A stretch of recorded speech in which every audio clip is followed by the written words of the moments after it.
চৰম বিত্তীয় সংকটত পৰিছে অসম চৰকাৰ। অসম চৰকাৰে এতিয়া যিবিলাক বিভাগত তেওঁলোকৰ মানে চৰকাৰী পইচা জমা আছিল সকলোবিলাক ঘূৰাই বিচাৰিছে। মই অসমৰ ৰাইজৰ জ্ঞাতাৰ্থে এটা ক'ব বিচাৰিছোঁ, গাঁৱে গাঁৱে অলিয়ে গলিয়ে এতিয়া মই দেখিছোঁ আমাৰ এইফালেও ভাল ভাল মানুহেও বিজেপি সদস্যতা ল'বলৈ গৈছে। কিয়? তেওঁলোকক প্ৰলোভন দিয়া হৈছে যে আঁচনি দিব, ঘৰে ঘৰে পইচা সোমাব, তেওঁলোকে চৰকাৰী আঁচনি পাব। এই প্ৰলোভন কৰি ধাৰৰ ওপৰত গোটেই অসমখনক এনেকুৱা এটা পৰিস্থিতিলৈ লৈ গৈছে। আৰু মানুহেও আমাৰ মই বিশেষকৈ মাতৃ সমাজৰ কথাই কৈছোঁ, মাতৃ সমাজেও এই যে ধাৰ হৈছে গোটেই কক বকাই থাকিবলগীয়া এটা অৱস্থা হৈছে। অসমখন যে আজি তাৰিখত শ্ৰীলংকাৰ নিচিনা এটা অৱস্থালৈ গুচি যাবলগীয়া অৱস্থা হৈছে, এই কথাটো অসমৰ মাতৃ সমাজেও বোধগম্য হোৱা নাই। আজি তাৰিখত বিজেপি যিটো মেম্বাৰশ্বিপ হৈছে, মেম্বাৰশ্বিপটোত বিজেপিক বেয়া পোৱা মানুহেও মেম্বাৰশ্বিপ লৈছে। কাৰণটো কি? কিবা পাব, কিবা পোৱাৰ যিটো প্ৰলোভন। মই মুখ্যমন্ত্ৰী হিমন্ত বিশ্ব শৰ্মাক কৈছোঁ যে স্বাধীনতাৰ পিছত ইমান ধৰুৱা মুখ্যমন্ত্ৰী, অসমৰ ৰাইজক ইমান ধাৰত পুত খোৱা মুখ্যমন্ত্ৰী মই কিন্তু পঢ়িবলৈও পোৱা নাই, শুনিবলৈও পোৱা নাই, দেখাও নাই। ব্যৰ্থ হৈছে।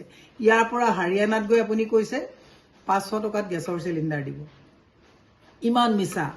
ইয়াৰ পৰা আপুনি ঝাৰখণ্ডত গৈ কৈছে NRC আহিব, বাংলাদেশী NRC অহাৰ পিছত চব ঘূৰাই দিব।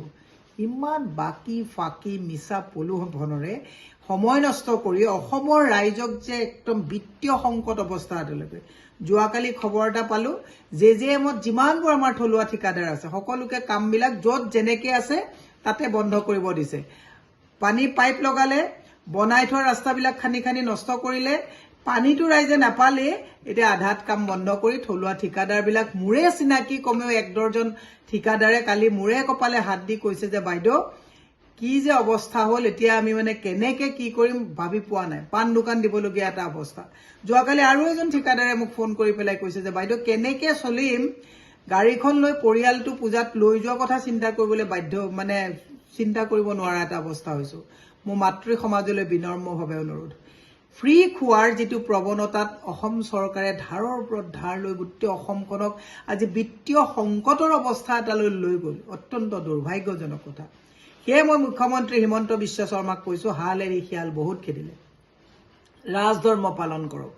অসমৰ মানুহক আৰু ধাৰত যাতে পুত খুৱাই থৈ নাযায় তাৰ কাৰণে আহ্বান জনাইছোঁ। থলুৱা ঠিকাদাৰক পইচা যিখিনি পাবলগীয়া আছে আদায় দিয়ক। এফালে ৰাস্তা গেছৰ নামত খান্দিছে, এফালে আপোনালোকে পানী পাইপৰ নামত খান্দিছে, পানীও নাই গেছো নাই, কিন্তু আপোনালোকে খান্দি খুন্দি আপোনালোকে এই ঠিকাদাৰৰ মানে ক'ৰবাত 2-4 ঠিকাদাৰক লাভৱান্বিত কৰিবৰ কাৰণে অসমখন ধাৰুৱা কৰিছে। দুৰ্ভাগ্যজনক কথা। সেয়ে মই অসমৰ মাতৃ সমাজক হাতযোৰ কৰি অনুৰোধ জনাইছোঁ, ধাৰত ফ্ৰী ল'বলৈ গৈ যুৱ প্ৰজন্মক যাতে আপোনালোকে এটা ধৰুৱা অৱস্থাত আত্মঘাতী কৰিবলগীয়া অৱস্থালৈ লৈ নাযায় তাৰ কাৰণে আহ্বান জনাইছোঁ।